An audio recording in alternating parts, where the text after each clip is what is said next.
Hey everybody, it's Bobi, aka Paginator, and I'm here today with some bookish unboxings.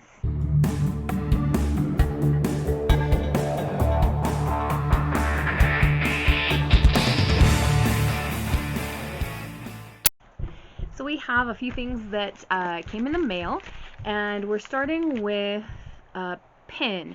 Some of you might remember me talking about the Owl Crate pin that I lost or thought I lost. Owl Crate this year has been doing a pin series called Literary Luggage, and I realized that I was missing one. So I got online and compared what pins they've issued versus what I had, and discovered the one I was missing, and it's a design that I don't remember seeing before. I did not go back and check my unboxing for that box, so either one of two things happened. I got it, forgot about it, and lost it somewhere, or it wasn't ever sent. Knowing me, it wouldn't be surprising if I lost it, because usually I have to take the book boxes to the school to show my friend who's a librarian, and then they come back, and it wouldn't be on the realm of possibility for one of them to have gotten lost or disappeared during that process. Anyway, I got on eBay and found a pin that is the one that I am missing. So we now have a complete collection, or at least as complete as has been released already. So this one is number 7, so it was in the July box. Oh, so it couldn't have gotten lost at the school because it came in July. How did it get lost then? I don't know. It's a mystery that will remain such, but here it is. It is inspired by City of Brass. Now that I say that, I think I remember getting something inspired by City of Brass, so I bet I did lose it. Either way, I have another one now. Thank goodness for eBay. You can find so much stuff there. Between eBay and Amazon, we can find all kinds of things. Up next, we have the Fairyloot box. This is the book-only version. I switched to the book-only quite a few months ago now, and I have no idea what book is going to be in this box because I've forgotten what the theme was going to be. Since it's the October box, I'm hoping it's something spooky.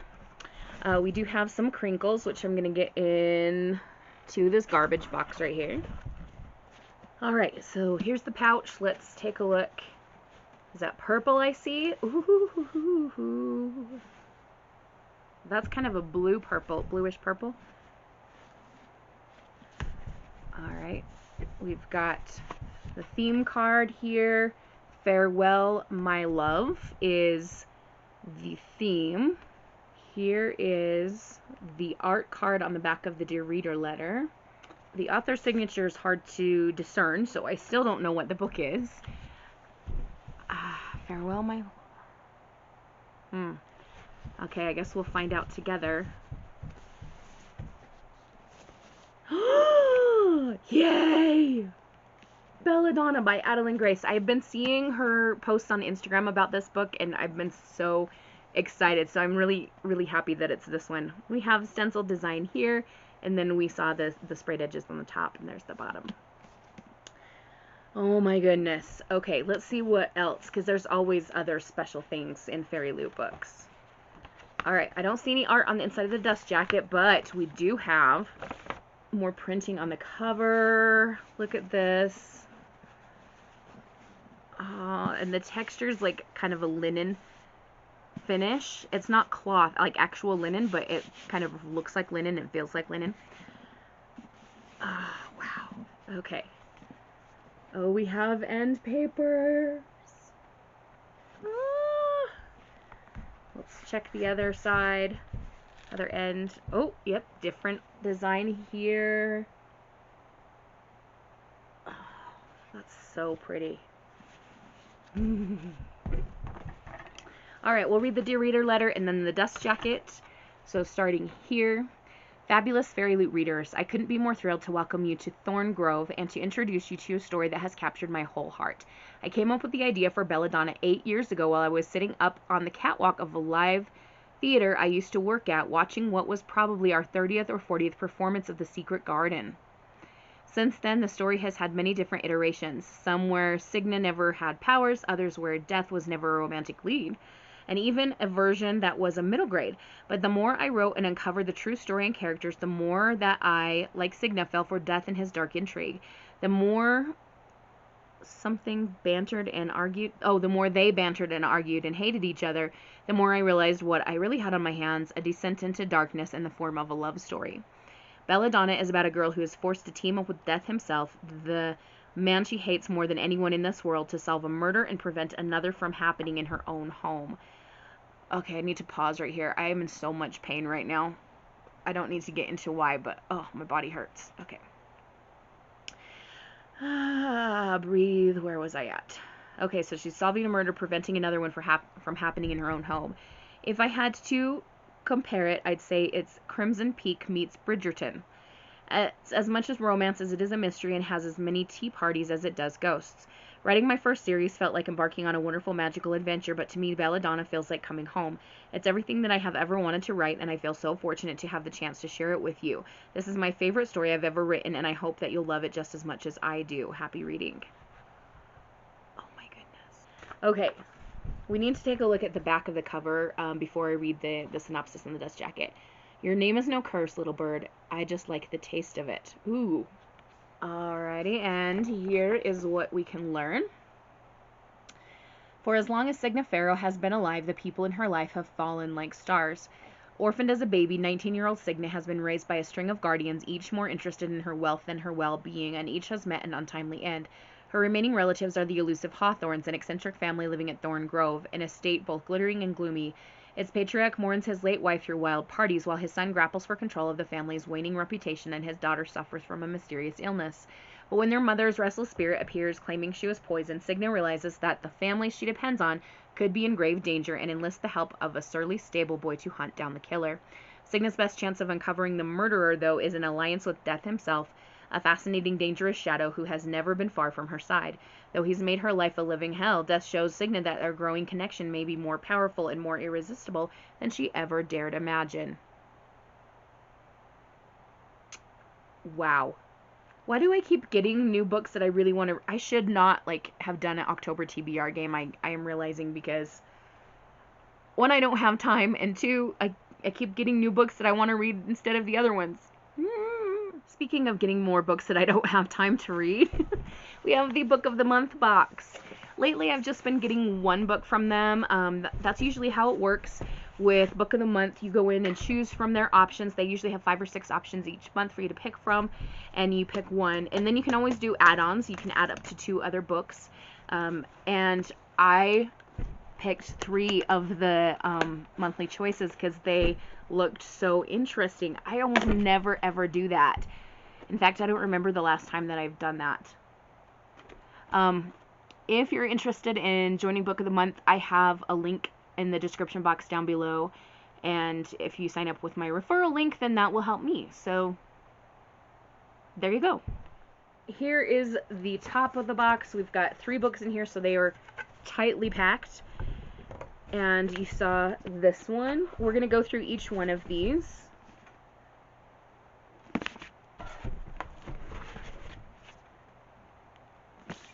Is there a bookmark? I love their bookmarks. Where's the bookmark?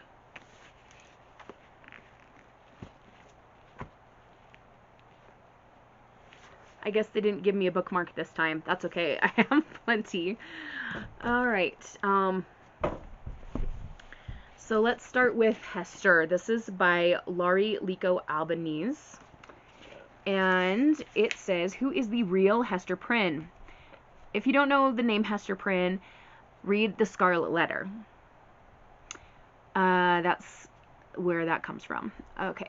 Isabel Gamble is a young seamstress carrying generations of secrets when she set sail from Scotland in the early 1800s with her husband Edward.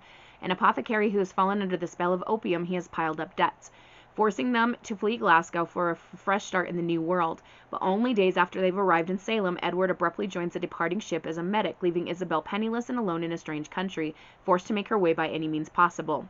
When she meets a young Nathaniel Hawthorne, the two are instantly drawn to each other. He is a man haunted by his family's role in the Salem witch trials, while she is a skilled needleworker troubled by her own mysterious talents. As weeks pass and Edward's safe return seems unlikely, Nathaniel and Isabel grow dangerously close. Together they are a muse and a dark storyteller, the enchanter and the enchanted, but which is which?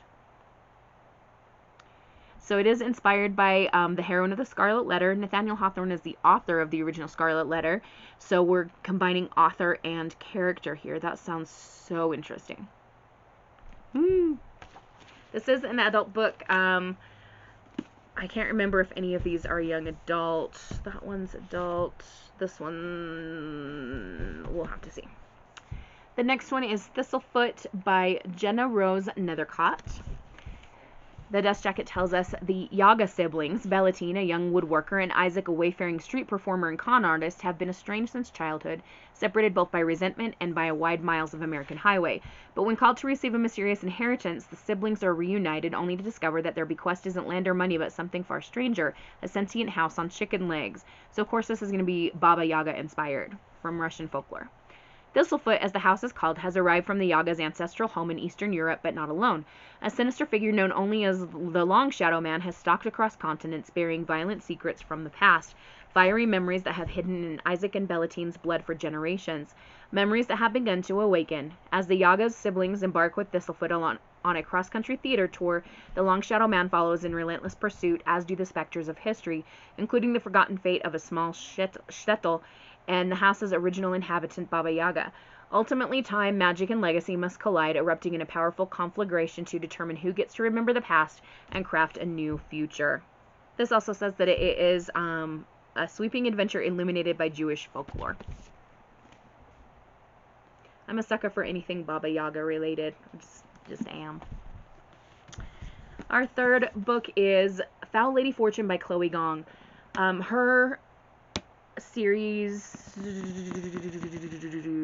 this Romeo and Juliet retelling duology, was young adult. This one, if I flip it open, the price is $21.99. Usually that indicates an adult book, like a little bit pricier, but some YA books can be priced a little higher. Let's see what this says. It is 1931 in Shanghai, and the stage is set for a new decade of intrigue. 4 years ago, Rosalind Long was brought back from the brink of death, but the strange experiment that saved her also stopped her from sleeping and aging and allows her to heal from any wound. In short, Rosalind cannot die. Now desperate for redemption from her traitorous past, she uses her abilities as an assassin for her country, codename Fortune. But when the Japanese Imperial Army begins its invasion march, Rosalind's mission pivots. A series of murders is causing unrest in Shanghai, and the Japanese are under suspicion. Rosalind's new orders are to infiltrate foreign society and identify the culprits behind the terror plot before more of her people are killed. To reduce suspicion, however, she must pose as the wife of another nationalist spy, Orion Hong, and though Rosalind finds Orion's cavalier attitude and playboy demeanor infuriating, she's willing to work with him for the greater good. Ooh, are we going to have a hate-to-love/fake dating situation here? But Orion has an agenda of his own, and Rosalind has secrets that she wants to keep buried. As they both attempt to unravel the conspiracy, the two spies soon find that there are deeper and more horrifying layers to this mystery than they ever imagined.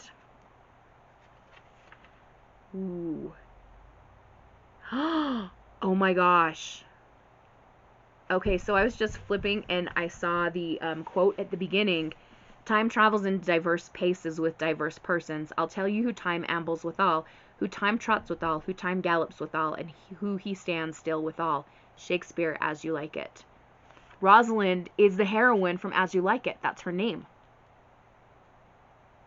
Is this an As You Like It retelling? What? That would make sense because her first one was Romeo and Juliet. She's just doing all the Shakespeare plays set in Shanghai.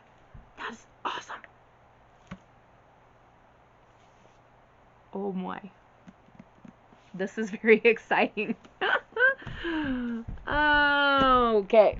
So we have 4 lovely new books and a new pin. It's a good day.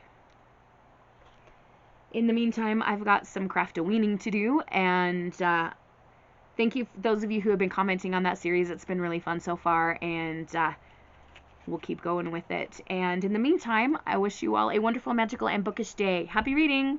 Adios!